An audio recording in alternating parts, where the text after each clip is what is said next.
Hello and welcome to Impactful Conversations podcast with myself, Dr. Glenn Wallis, and my very good friend and co-host, Nejmi Alexander. Nejmi, Happy New Year to you.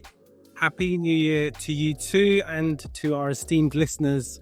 Looking forward to a prosperous and exciting 2026. Yeah, best wishes to you and to the family. And I'm really looking forward to taking the podcast into its next year. So, we're actually moving strictly into its third year of existence. A couple of changes that we should inform the audience about right up front. One is that we will continue to invite I thought some amazing guests from last year, and no reason to think that we won't have amazing guests this year, but actually there'll be even more guests proportionately coming on to the show this year. But also we're going to twice a month publication of the episodes. So if you thought you loved it enough already, you've got a chance to love it twice as much, because we're moving to 2 episodes a month, which is great and a lovely opportunity for you and I to have these conversations more often. Double the intensity.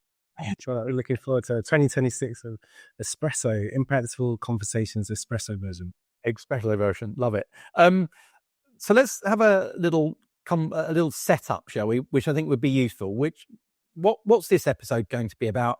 And let's then use that intro to talk to the audience about what we're going to be doing for the rest of the year. So today, what have we got for people to enjoy? So we are going to be sharing more of what we've heard from our clients, from leaders, from listeners over the year that's just passed, to help frame what we're focusing on with the year to come. I think that is a sensible sort of introduction into all of the topics that we're going to explore and the themes that we're going to explore throughout the year. We thought we'd start at that point with a little bit of a share around what are we really hearing across the sort of ecosystem when it comes to leadership.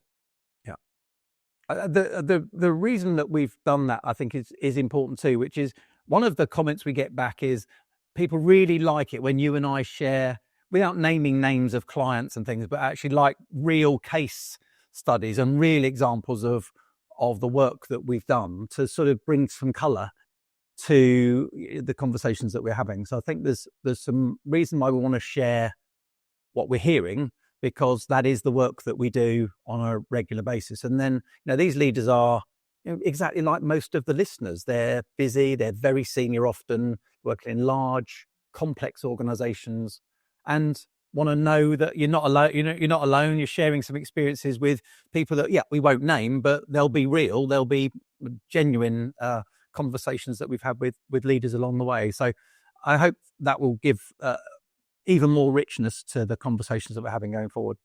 Yeah. So what are we hearing?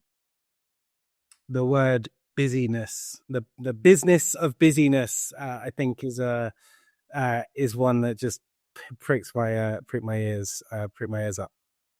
I think certainly one of the sort of themes that I hear from most of the rooms that I'm in, whether I'm facilitating sort of exec spaces or in one-to-one conversations with leaders, is around this sort of challenge of creating space to be able to be introspective, to really think about the intention that you want to have in your leadership, and to close the gap between the impacts that you have and the intention that you have. And often there's a real challenge in leadership. It's inherent in leadership as the stakes raise, as the responsibilities become ever more elevated, as the tasks and the objectives that you have become even more pressured. But actually, there's less and less time to do that sort of introspection, creating that space to be able to not even, often I think is conflated with this idea of slowing down in order to speed up.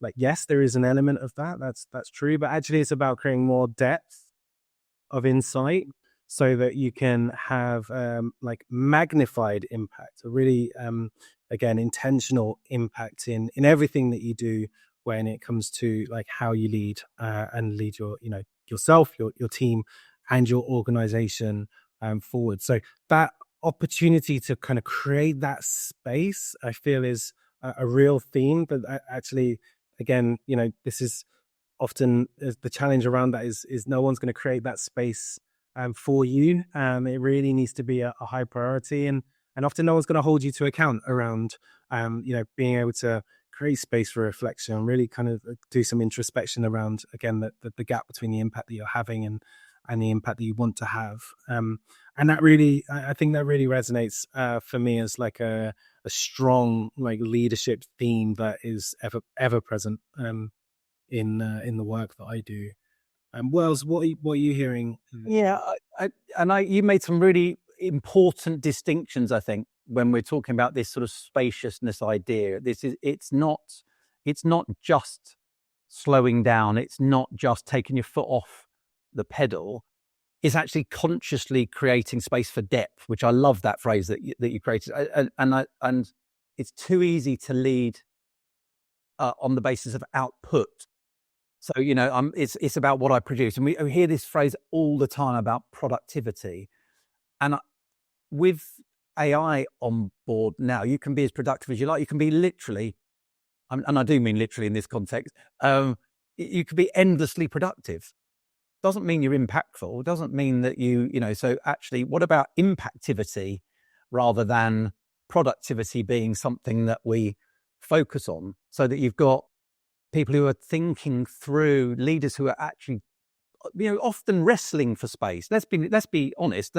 You have to consciously create that sort of space. And I think if you can, to your point, yes, you might well speed up, but that's less important to me than you do greater quality work, and work that needs less repeat work, redo because you haven't quite nailed it the first time through.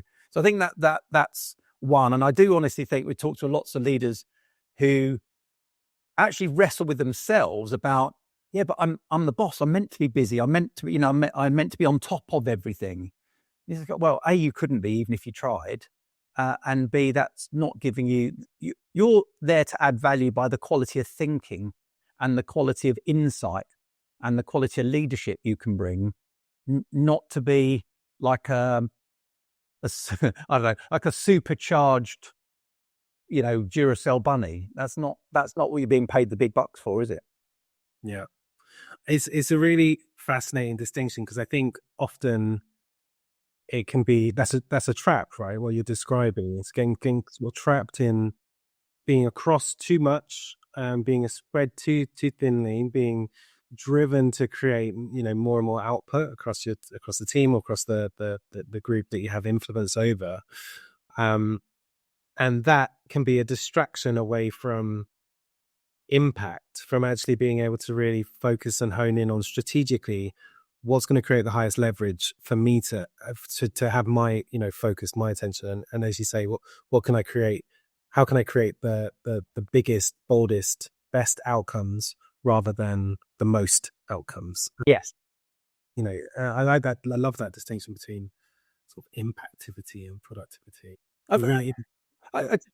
Yeah. It takes a bit of. I think look, we're at a time of the year when leaders who are listening to this have an opportunity to set some new habits in motion, right? And I think by the second week of the year, most people have stopped with their New Year's commitments, right? I don't care. Just if you set out this year to do nothing else but to allow yourself to proactively create space to operate at the level in the organization that you're meant to be operating at, you will elevate not just your performance, but you'll elevate the performance of the team who work under you and the parts of the organization that you touch. And also, by the way, you can do it with a sense of calm, because I think if you create those spaces to do that kind of thinking and that kind of work, you're not on that constant treadmill trying to your point, trying to play catch up in a game you're never going to ultimately catch up with what's required. I think it's a real superpower in leadership, being able to, because that actually takes a lot of courage to lead in that way. Because I think often there's a fear maybe that you could draw scrutiny if you just risked not being across as much, or risked not being as heavily involved in the minutiae across all of the things that might fall into your accountability. But actually, deciding to trade off that breadth of touch points for more intentional focus around quality and impact, and that will inherently require you to trust more in those around you to be able to deliver outcomes as well, but ultimately the result will be more impact, more productive to them. I mean, that's a really subtle but important point for people to hear, which is this isn't just about you finding space. It's also about what opportunities you create in order for you to have that space.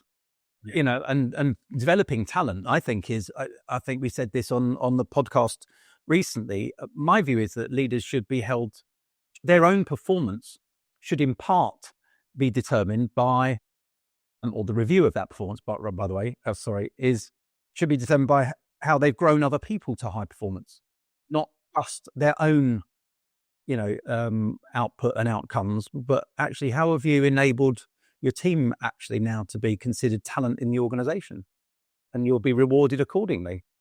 Yeah. Singing to the choir, preaching to the choir. Yeah.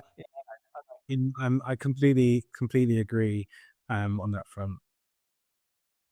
There's it kind of is a segue from what you were describing there as another sort of theme of what I've been hearing, which is around this idea of, in order for us to be really effective leaders, and sometimes it does require us to really exercise the muscle to be present to what's in front of us, to read the emotional context of what's happening, what's unfolding around us, to be able to be intentional about how we show up in leadership situations in order to, again, have the impacts that we want to have, rather than doing, operating from the, just by default, or the Energizer Bunny, just getting things done or moving things quickly, but sometimes having an unintended impact in how we go about doing that. And so another sort of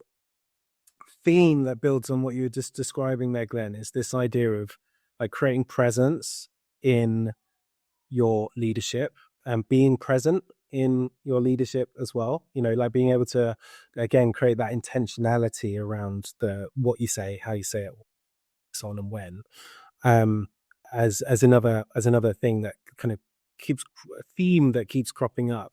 I think it's also related to spaciousness, right? The presence and spaciousness.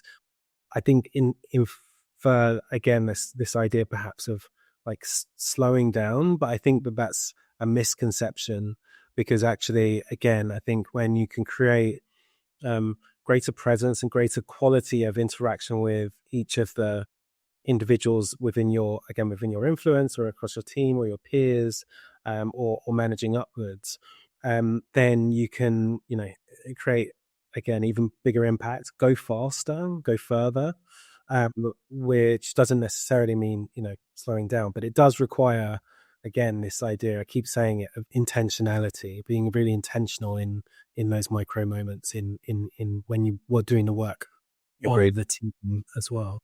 Yeah, I agree with that entirely, Nejmi. I would say that if I summarize what you said as it landed for me, I think leaders will do really well this year to intentionally be present as a leader. I'll just say that again. So this isn't just about presence in the moment, which is really important. I am present. I am mindful of what's going on. I'm aware of what's going on. I think that is really what we're saying on a day-to-day kind of way of this manifesting itself. But I think there's a job for the leaders themselves to do before that, which is actually, put on the leadership cape when you step through the door, metaphorically or literally, because that is your job. And you need to be present as a leader, as well as, Glenn, Nejmi, or whoever. I think that's a really important element to this, which would be easy to overlook. But if you get it right, comes with that all the things we've talked about, really. Because if you're present as a leader, you'll be operating in a slightly different way as if you're just operating as Glenn. The technical expert means I'm operating at the wrong level in the organization. Yeah. And I think all of this is a muscle, right? It requires, regular exercising in order for it to work as effectively as it can do. It does. It is absolutely that. I think I would also say it's also about, are you embracing leadership as part of your identity? I mean, you'll have heard this so many times, Nejmi, over the years. I know I have, which is, people who say, well, I don't really see myself as a leader, or I don't want to be a leader. I'm quite happy being a manager, because when I look at what the leadership experience is like in this organization, I don't want to be one. And I get all that, but you've signed on the dotted line. That's the role that you have. And I think when you can show up, you can be present as the leader that you've signed up to be, even if that's just a mindset thing. You might not be the greatest leader actually, but just turn up with that as your identity. I think that will make a massive difference. I mean, some really strong themes there, and already I'd say some areas to really think about as you look ahead to this year, as you look ahead to having the impact as a leader that you intentionally set out to have. Some prompts to really think about, where could I be focusing my attention? What is my priority? What do I want to do differently as I go into this year? Or as I move forward, to again allow me to be the version of myself in my leadership that I want to be, have the impact that I want to have. I just want to reiterate something you said, which is, now I've thought about it even more. I think it's even more important than I gave it credit for the first time around, which was that idea about making it a habit.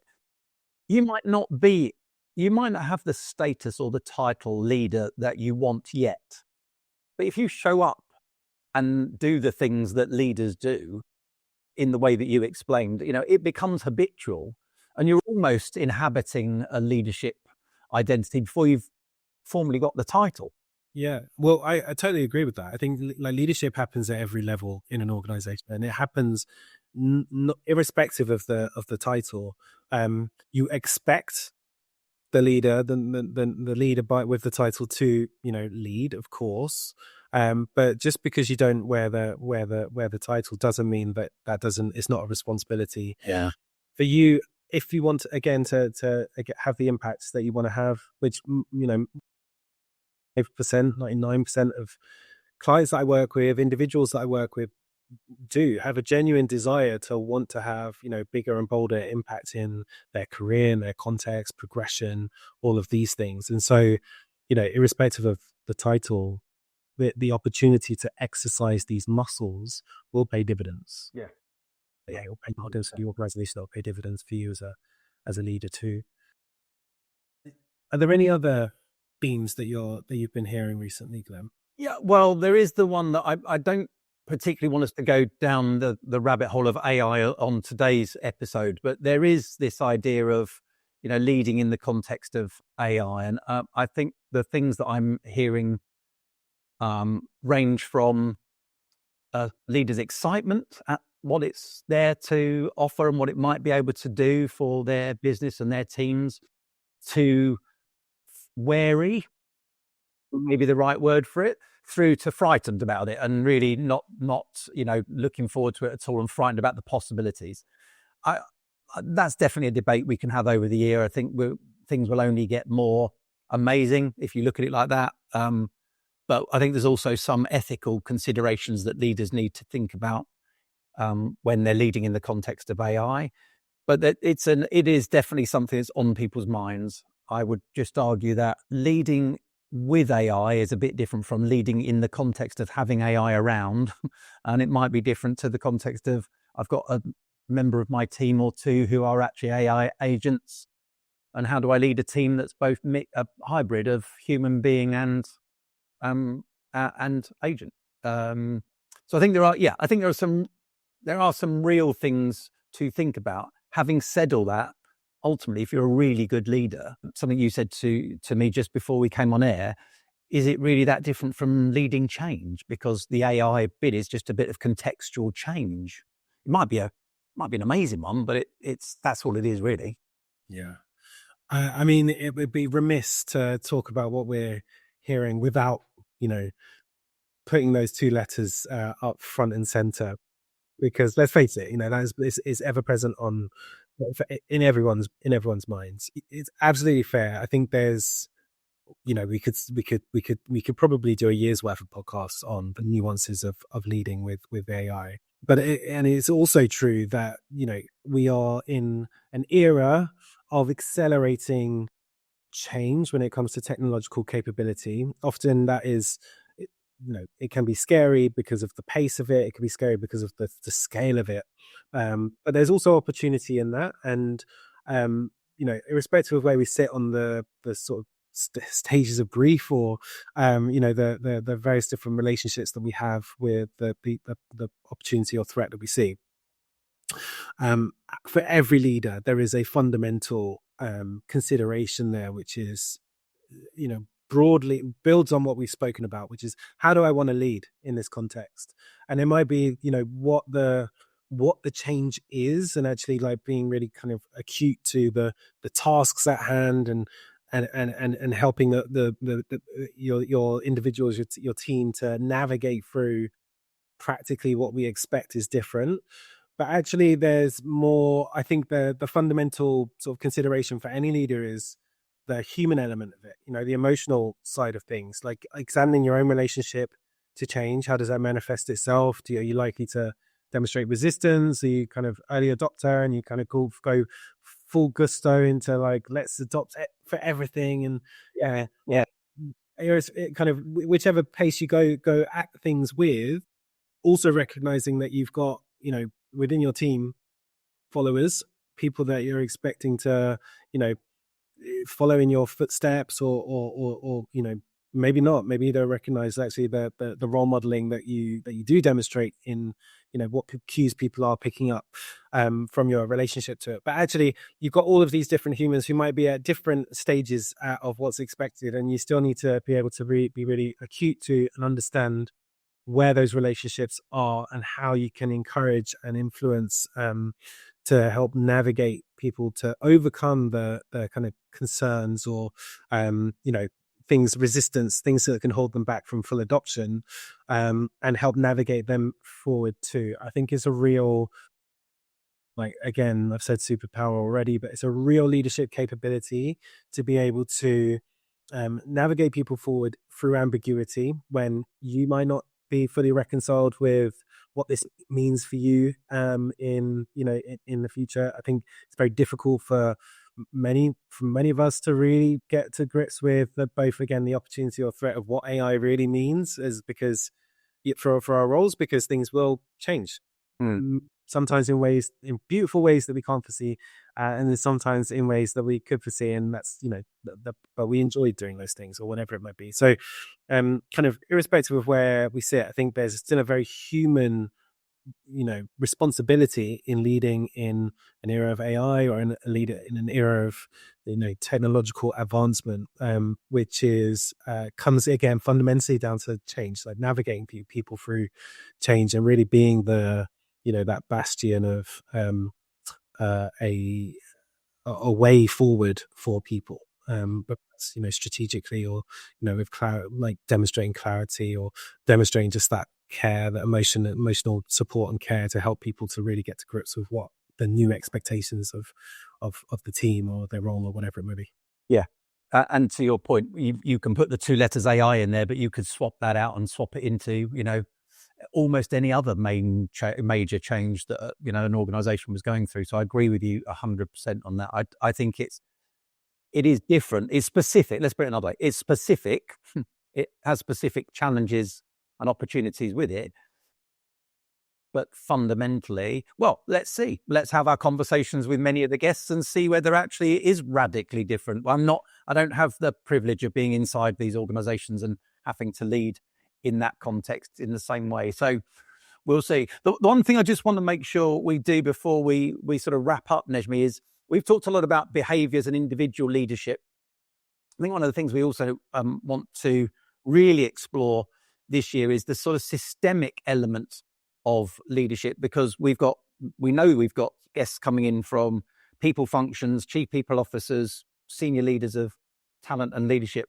And so we'll also have that side of the conversations represented as well. And our sort of main thesis is that we're going to explore over the year is what if you had leadership as the operating system of the organization? What if you put leadership that much front and center? And again, not leadership by title or leadership by experience in the business. It's just everybody leads themselves more effectively.